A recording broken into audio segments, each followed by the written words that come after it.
യുക്രൈനിൽ ട്രെയിനിന് നേരെ റഷ്യയുടെ വൻ ഡ്രോൺ ആക്രമണം. സമാധാന ചർച്ചകൾക്കിടെയാണ് യുക്രൈനിൽ പാസഞ്ചർ ട്രെയിനിന് നേരെ റഷ്യയുടെ ഡ്രോൺ ആക്രമണം നടന്നിരിക്കുന്നത്. വടക്ക് കിഴക്കൻ യുക്രൈനിലെ ഗാർക്കീവ് മേഖലയിലാണ് സംഭവം. ആക്രമണത്തിന് 5 പേർ കൊല്ലപ്പെട്ടുവെന്നാണ് റിപ്പോർട്ട്. ആക്രമണത്തെ യുക്രൈൻ പ്രസിഡന്റ് വ്ളാഡിമിർ സെലൻസ്കി ഭീകരവാദമെന്ന് വിശേഷിപ്പിച്ചു.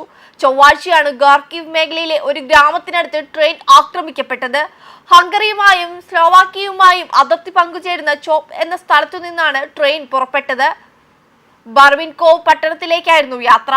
ഒരു ഡ്രോൺ നേരിട്ട് ട്രെയിനിന്റെ ഒരു ബോഗിയിൽ പതിച്ചു. മറ്റു 2 ഡ്രോണുകൾ ട്രെയിനിനടുത്ത് പൊട്ടിത്തെറിച്ചു. ട്രെയിനിന്റെ 2 ബോഗികൾക്ക് തീപിടിച്ച ചിത്രങ്ങൾ പുറത്തു വന്നിട്ടുണ്ട്. റഷ്യൻ ആക്രമണത്തെ സെലൻസ്കി ശക്തമായി അപലപിച്ചു. ഒരു രാജ്യത്ത് യാത്രാ ട്രെയിനിന് നേരെ ഡ്രോൺ ആക്രമണം നടത്തുന്നത് ഭീകരവാദമായി മാത്രമേ കണക്കാക്കൂ എന്ന് സെലൻസ്കി പ്രതികരിച്ചു. ഇതിന് സൈനികപരമായ യാതൊരു കാരണവുമില്ല. ആക്രമണം സമാധാന ചർച്ചകളെ തടസ്സപ്പെടുത്തും. ഇത്തരത്തിലുള്ള ആക്രമണം നയതന്ത്ര ചർച്ചകളെ ദുർബലപ്പെടുത്തുമെന്നും സെലൻസ്കി വ്യക്തമാക്കി. ട്രെയിനിൽ 200-ലധികം യാത്രക്കാർ ഉണ്ടായിരുന്നതായും ആക്രമിക്കപ്പെട്ട ബോഗിയിൽ 18 പേർ ഉണ്ടായിരുന്നതായും സെലൻസ്കി അറിയിച്ചു. നേരത്തെ 155 യാത്രക്കാർ ട്രെയിനിൽ ഉണ്ടായിരുന്നതായി പ്രോസിക്യൂട്ടർമാർ അറിയിച്ചിരുന്നു.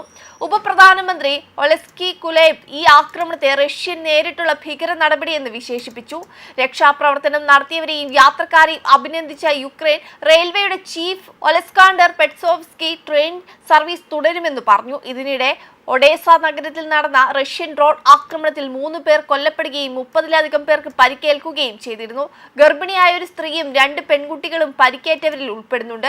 2022 ഫെബ്രുവരിയിൽ ആരംഭിച്ച റഷ്യ-യുക്രൈൻ യുദ്ധം അവസാനിപ്പിക്കാനായി അമേരിക്കയുടെ മധ്യസ്ഥതയിൽ നടക്കുന്ന സമാധാന ചർച്ചകൾക്കിടെയാണ് റഷ്യൻ ആക്രമണം വീണ്ടും സജീവമാകുന്നത്. നിലവിൽ യുക്രൈന്റെ ഏകദേശം 20% ഭൂപ്രദേശം റഷ്യയുടെ നിയന്ത്രണത്തിലാണ്. അതേസമയം 4 വർഷത്തോളമായി തുടരുന്ന റഷ്യ-യുക്രൈൻ യുദ്ധം അവസാനിപ്പിക്കാനുള്ള നീക്കങ്ങളിൽ വലിയ പുരോഗതിയുണ്ടെന്നാണ് അമേരിക്കൻ പ്രസിഡന്റ് ഡൊണാൾഡ് ട്രംപ് അവകാശപ്പെടുന്നത്. സമാധാന ചർച്ചകളിൽ വളരെ നല്ല കാര്യങ്ങളാണ് നടക്കുന്നതെന്ന് അദ്ദേഹം മാധ്യമങ്ങളോട് പറഞ്ഞു. അയോവയിലേക്കുള്ള യാത്രയ്ക്കായിരുന്നു വൈറ്റ് ഹൗസിൽ നിന്ന് ഇറങ്ങുന്നതിനിടെയായിരുന്നു ട്രംപിന്റെ പ്രതികരണം. യുദ്ധം അവസാനിപ്പിക്കാൻ വാഷിംഗ്ടൺ നടത്തുന്ന നയതന്ത്ര നീക്കങ്ങളിൽ ഫലം കണ്ടു തുടങ്ങിയെന്ന് ട്രംപ് നൽകുന്ന സൂചന.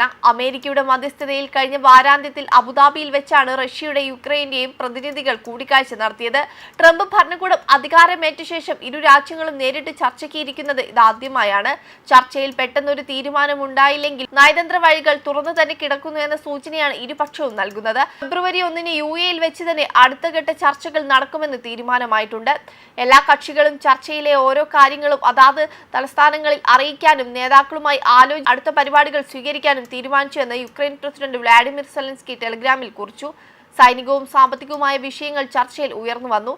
സമാധാന കരാറിന് മുൻപായി വെടിനിർത്തൽ പ്രഖ്യാപിക്കുന്നതിനെക്കുറിച്ചും നേതാക്കൾ സംസാരിച്ചതായാണ് വിവരം. വെബ് ഡെസ്ക് കർമ്മ ന്യൂസ്.